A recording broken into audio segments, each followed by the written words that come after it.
Hello everyone and welcome to my Wonder Woman comic book makeup tutorial thingamajig. So the reason why there's no direct intro of me just talking to you directly through the camera is because this video is way too long already, and gone are the days where people would happily sit through a 10-minute YouTube video, even though I personally would love to stay and chat. Yes, there is a wig involved because, as you can see, my hair is not black like somebody commented in a previous video. So this is the stupidity that goes on before I hit record, or apparently right after I do.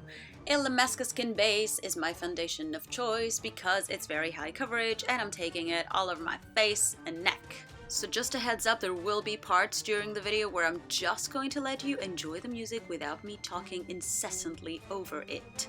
Eyebrows, eyebrow time, concrete eyeshadow by MAC, which accompanies me in every makeup endeavor apparently. NARS Pro Prime eyeshadow base, massage it gently all over the lids that cover your eyeballs.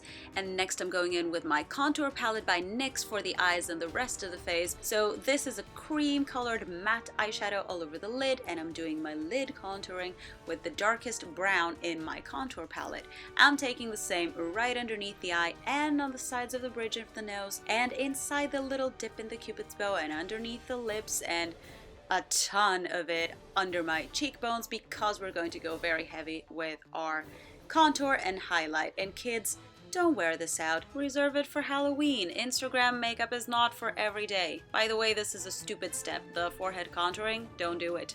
The headpiece covers it. Seriously, skip it. And the following clip is just meant to prove a point, which is how ridiculous this looks when I see it out in the street. It's one of my pet peeves.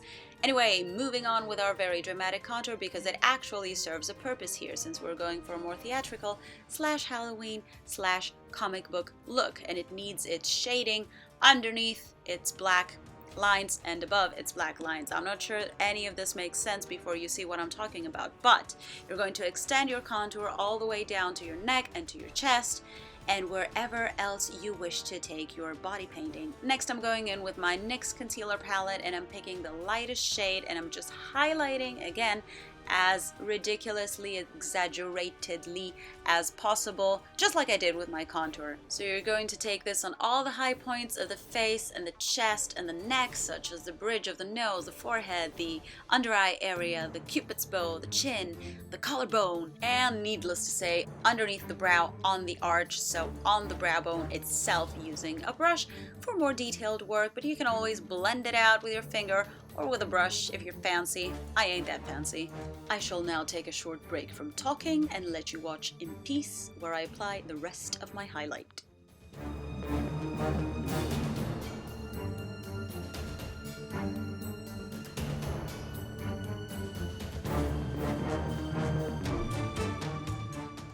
I'm back to create a fierce lip. This is my red lip pencil by MAC, which I'm taking all over the lips and of course overlining them as usual, giving them more of a rosebud shape, but not really, just making them bigger and really feeling myself. I kind of look like a guy here. That's weird.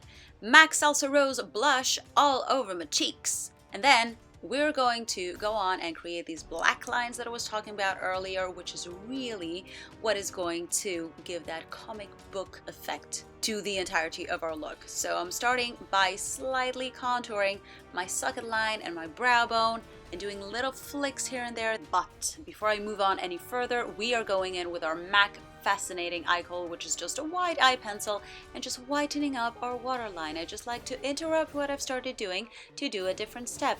I don't mind. If you don't mind, let's move on together. So really, you guys, what we're doing here is just outlining our features with black. So that means the socket line, the brow, faking a few little hairs on the brow, and a huge liner on the eye, and a few lashes underneath, which are not until a few clips away. So I don't know why I rushed and said it already.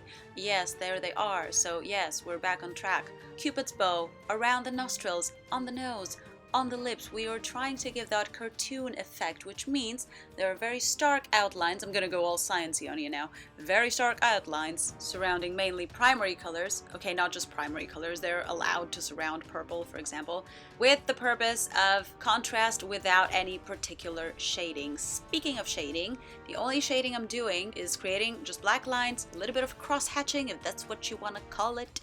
I'm not even sure it's the proper term to use for this technique. If there's any artists around just watching, just leave it in the comments underneath. Please tell me if I'm explaining any comic book / drawing technique semi-correctly or even in the ballpark or not at all. You can be as intricate and detailed as you want with this. In fact, the more detail you add, the more convincing it's going to look, I think, if you manage to make it look not like a sideburn and not like a goatee, which I'm not even sure I succeeded in that task.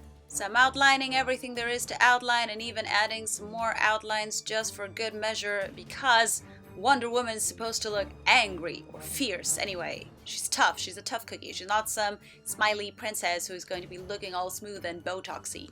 I don't know how I even thought of this. And just because half of my footage is just searching for stuff and sneezing, I thought I'd throw this in as well because what have we got to lose? So you'll notice that I'm shading and drawing interchangeably. This is not to confuse you on purpose. This is just because I'm confused as a human. I'm topping off all of my black lines with some shading, which means my darkest shade of brown in my contour palette, which was all the way back to the beginning of the video all these years ago. And now again I'm outlining my collarbones and my neck, and I'm actually, in fact, seriously now outlining different parts in different sides of my shoulders. So I don't want it to look super symmetrical. I just want it to look as though the light is hitting it slightly differently from one side, or as though there's a bit of movement there, which is why she looks different from one side to the other. And yeah, this is what I was going for. So on to the costume. I was loosely inspired by the most recent version of Wonder Woman, if you can already tell. So this is like the high-tech costume that she's got nowadays in 2017. So you're just going to draw that on, and if you're wondering why the heck I'm drawing my ears, it's because I actually find the ponytail quite cool. If the black ringlets were not an integral part of Wonder Woman's suit, then I would most definitely wear this out, wearing my ponytail, in which case my ears would have to match like they always have to. Red, AQUACOLOR Plus, because I've done all my outline in black and I have to fill it in with red. And yellow is the next color that I'm going in with, but I forgot to film a cutaway. No, that's not what you call it.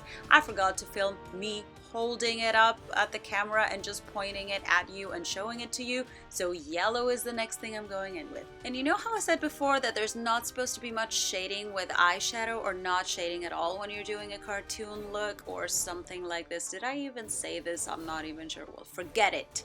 Because I am going in with my black eyeshadow and I'm shading the whole entirety of my costume. So around it, in it, above it, underneath. I mean, obviously you want to follow some rhyme or reason here, but I'm doing a whole lot of shading is basically what I'm trying to say.